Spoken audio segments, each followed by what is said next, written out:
Hey, so I'm gonna answer some questions from a gal named Jen, who found me on YouTube, and I just thought that a lot of you could identify with what she's going through. And I told her that I'm gonna do this. I hope you're watching, Jenny. If not, what are you doing with your life, JK? Um, she wrote, "Hello, Kristen. I'm so glad I found your channel on YouTube." Let me move this. I'm such a planner. I'm always so put together. Can you even with me? Um, I'm so glad I found your channel on YouTube day 2 into my 72-hour rolling fast. I like your no BS approach, which I find attainable, simple, and refreshing. Thank you, Jen. I'm very familiar with Jason Fung and many more doctors on fasting, and I'd like to say I consider myself to be a seasoned faster. I just have a few questions for you. Okay, here we go. Does fasting 72-96 normally stabilize hormones, insulin, blood sugar, pre-diabetes, etc.? So when she says fasting 72-96, what she's saying is that she is eating 2 meals a week. So she's doing a 72-hour fast, eating a meal, and then 96 and eating a meal. So she's eating twice a week. She's asking, what's up, Marky? She's asking, is this going to stabilize my hormones, my insulin, my blood sugar, pre-diabetes, etc.? So the only honest answer that I can give you is yes, but we don't know to what extent and we can't predict it. Let me tell you what I mean by that. Hey, Jimmy. Um, I fixed a lot of stuff. All right. I was pre diabetic. I no longer am. My glucose tolerance is great. What my A1C, I was just at the doctor a couple weeks ago. My A1C is 4.2. That's very low. It's very good. It means my blood sugar stays at like around 80 all the time. Right. Now, A1C, not a great lab value. You know what? That's another video.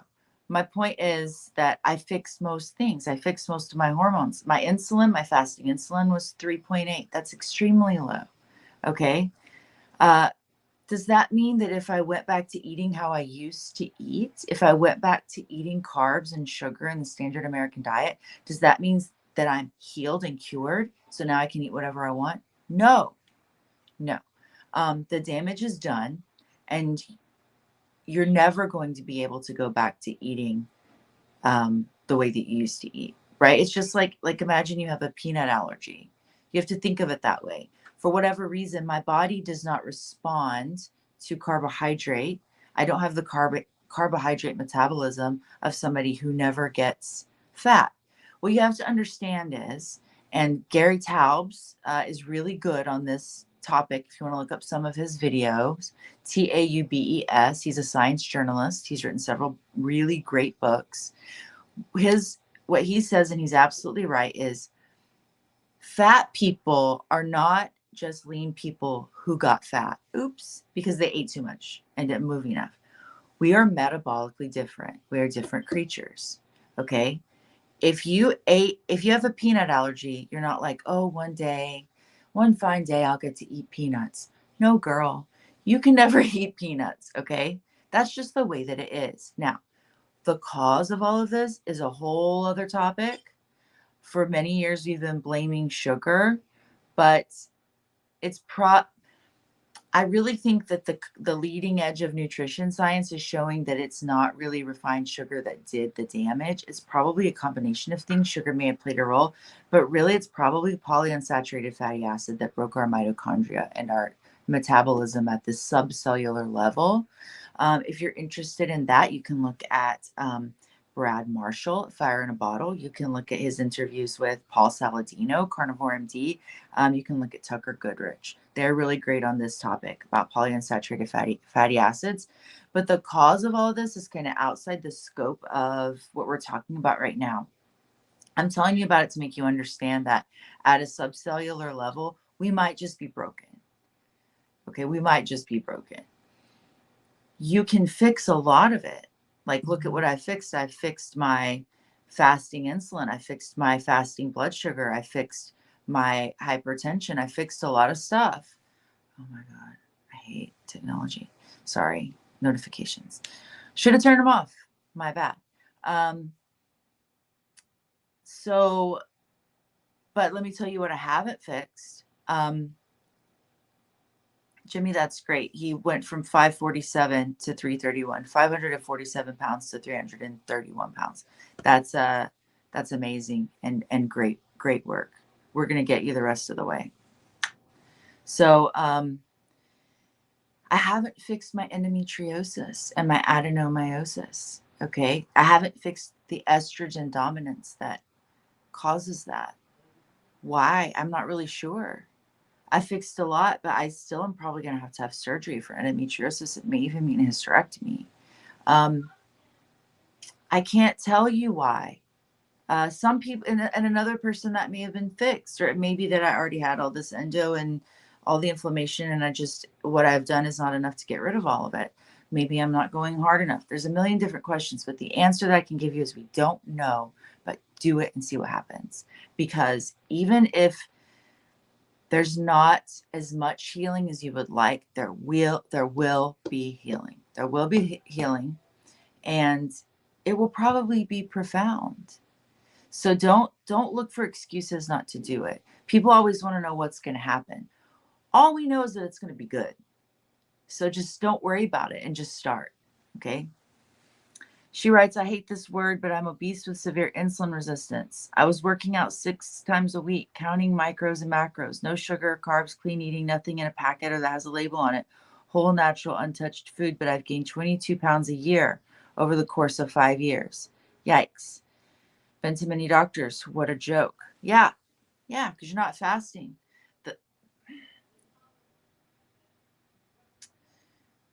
If you're eating food, your insulin is responding. All right. Unless it's literally pure fat. And some people, there's just like most people, there's basically little to no insulin response or extremely minuscule insulin response to pure fat. But I doubt that you've been eating nothing but sticks of butter. It's just like Jason Fung says, you're either in an insulin state or a non-insulin state. There's no in between. When you fast, your insulin is basically zero, and that's what you want. Some people can just do keto and their insulin gets low enough, it gets below a certain threshold, and they start burning fat. Insulin inhibits fat lipolysis, and the level that each of us can tolerate is highly individual. For me, I have to basically just drink water and maybe black coffee, or I just don't lose weight, or it's minuscule. So other people can eat keto and their insulin threshold is low enough that they can burn fat. It depends on the person. But if you've been working out 6 times a week, which is great, it's very healthy. It's not necessary for weight loss. And eating clean, clearly that's not enough for you. Your insulin is not getting low enough. I'm not your coach. I don't know exactly what, when, how much you've been eating. But what you've been doing obviously hasn't worked. What you need to do is get your insulin to absolute rock bottom. That's what you do with fasting. That's what you're doing now. In your personal opinion, once I get down to a healthy BMI, is there a good chance my hormones will be balanced? I've already answered that question. We don't know. Will they be improved? Definitely. I love coffee in the morning while a tablespoon or 2 of homemade almond milk, no sugar, break my fast. Yeah. Almond milk has protein in it. It has carbohydrate in it to some extent, because nuts have carbohydrate. Almond milk, no. You'd be better off with heavy cream. This is another thing that we don't know because we don't have a continuous insulin monitor. It should exist, but it doesn't. Many people, she says, I read somewhere under 50 calories, it's okay. But I wonder from your personal experience, did a small amount of cream or whatever affect your numbers on the scale while in a fasted state? Yes. So some people, I wouldn't do almond milk. I would do heavy cream. Some people can have like a tablespoon or 2 of heavy cream and they stay fasted. I think that I probably can too, but I just find that a little bit leads to more. It's very difficult to just do 1 tablespoon or 2 tablespoons, and it ends up just triggering something where you want to put more in there. I don't really see the point when you're using that little anyway. Just drink it black, get used to it. Do a dry fast. You want to find yourself appreciating black coffee, do a 24-hour dry fast. And you will be willing to like stab your best friend for a cup of black coffee. On your, Kristen, how does the sugar-free Red Bulls and Coke Zeros affect ketosis? I think you're thinking about it wrong. We're not just looking for ketosis. We're looking for a fasted state. You can be in ketosis and not burning fat. Ketosis, scratch that. You can be in ketosis and not losing weight. Let me try to explain this. When you're in ketosis, all that means is that your body has just burned fat. Ketones in your urine or blood just say your body burned fat just now. That it's a metabolic end product of fat lipolysis. But, it doesn't mean you burned your fat. It means you burned some fat. Maybe you burned the MCT oil in your coffee. Maybe you burned the cream cheese and Spam that you ate for lunch. You burned fat. That's cool. You're a fat burning machine. You're not taking in glucose. Great job. But that doesn't mean that you burned your body fat. If you're taking in too much exogenous fat, you never get around to burning your body fat. Okay, does that make sense? So what we're looking for in a fasted state is not necessarily just ketosis. It's not enough information. We want to know, did your insulin spike so that you stopped burning fat? Because in an insulin state, in a hyperinsulinemic state, if in a state where insulin is present, okay, in any real measurable amount, you're not burning fat.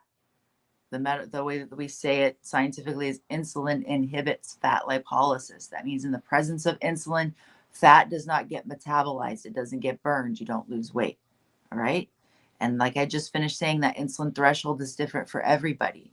But the problem with Red Bulls and Coke Zeros and any kind of artificial sweetener is twofold. One thing, you have the cephalic phase response. And what that means is for many people, if not most people, your body has a two-part response to sweets. Okay. So like you're about to eat something sweet or you taste something sweet. Okay.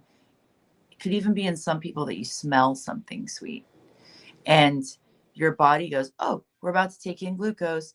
Okay, bring on the insulin, and you release a little bit of insulin in preparation to eat that sweet thing. Then after you eat it, then your body releases more insulin in order to metabolize that glucose that you just took in.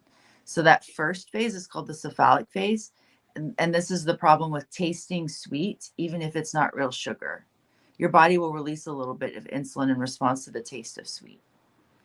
So most people have an insulin response to sugar-free anything that tastes sweet, whether it's real sugar or not. I did an experiment where I did a 72-hour fast. I ate nothing. I took in 0 calories. That means no cream, no nothing. But I drank diet soda as much as I wanted. I lost 0 pounds. I weighed to the ounce. The exact same when I finished that 72 as when I started. So this is the problem when we say it's all about calories. But I took in 0 calories. My body would not let go of fat. All right. So that's your answer to that. Back to Jenny's questions. Did a small amount of cream or whatever affect your numbers on the scale while in a fasted state? If you want to try a tablespoon or 2 of heavy cream in your coffee, I wouldn't do almond milk, then yeah, go for it. Be prepared to want more. I would go without it if you're really serious about fasting. On your refeed day, did your one meal cause a weight gain the next morning? Yes, you're going to have a refeed bump. Don't worry about it too much. Log it. Don't be afraid of it. You got to eat eventually, right? Unless you're going to go hard like that Angus Barbieri guy and do like, and fast for like 3 months until it's all gone. Don't worry so much. Pay attention to what you're eating on your refeed. Make sure that you are, staying in ketosis if at all possible. If you, for whatever reason, decide you want to leave ketosis, just like keep your carbs low. But yeah, you're going to have a little bit of a bump. If it's a big bump that's making it hard for you to continue seeing that, the nice downhill slope on your overall weight loss trend, then you're doing something wrong. You're eating too much, you're eating too late, you're eating the wrong things. Now that you are at or close to your goal weight, are you practicing a fasting focused eating plan lifestyle? Yeah. How are you managing to stay at your ideal weight? So I don't really know what my ideal weight is yet. I think probably in the 130s. I've gained a little bit of weight since Halloween, which is why I'm doing this with you guys. It really depends on the person. Okay. So like for me, I'm a hard loser and an easy gainer. Some of that is hereditary. Some of that is damage that I did to my body over 40 years or so of being obese. That's a whole different episode, and I've even probably done live streams on this, how to find your goal weight, how to design a maintenance regimen. I would say don't worry about it right now. Everybody wants to think about the end game and like what it's going to be like when all you have to do is maintain. Take my word for it. That's going to be the hardest part. So let's do that when we get there. I look forward to your feedback and hearing from you. I might need some tips along the way. Through my journey, I have over 100 pounds to lose. I'm doing rolling 72, 96, 1 meal, 1 hour, 2 times a week, keto clean, 85, 15. Great. So far, it's been really easy. I kind of just rolled right into it. I prepped and was in keto already. There you go. If you're in ketosis, it's not that hard. It's really not that hard to fast. Your body already knows how to burn fat. So you're just like, hey, burn this fat instead, right? You've given me the push I needed to see this through. I'm so glad I found you on YouTube. I am also glad. Perfect timing. I know that I can do this. Your videos made me realize this was possible. So my journey has begun and I'm excited. Me too. I can't wait for my world to open up again. I'm also excited. I am excited for all of us, okay? Because we get lied to a lot and we get sold and we get used, right? We get used by big food to, we consume their products and it destroys us. And then we get used by big pharma, big medicine, and they make a lot of money managing our decline. So let's escape from that. Let's get off the fucking hamster wheel. Let's do this because we know that we can. You've all seen me do it. I've seen many of you do it. I just saw a comment the other day that someone lost 130 pounds using my advice. And so it's so doable. That's the crazy thing. We've all been convinced that weight loss is so hard and takes so long. And who convinced us of that? It's the people who are making money off of us not losing weight. So it doesn't have to be that hard and it doesn't have to take that long. I lost the bulk of my weight in like 9 months. I went from like 280 to 180 in, I don't know, 9, 10 months. It doesn't have to be hard. That's a fucking lie. We can do this fast. We can do this relatively easily. And let me tell you something, losing weight was way easier than being obese for decades. All right. So, I guess that's all for now. Jenny, thank you for the awesome questions. I hope that she sent this like a week or two ago. I hope that it's been, going well since then. And I hope that I hope that you will keep us posted on your progress. Thank you guys for watching. Happy Black Friday. I purposely go nowhere and buy nothing on this day. And I encourage you all to do the same. And I will be back with you tomorrow for Holiday Step Down Day 2. If you haven't joined my Holiday Step Down, you're just tuning in, check out those live streams over the last couple days. Not too late to join. We are going to be badass in time for Christmas. I'll talk to you guys tomorrow. Bye.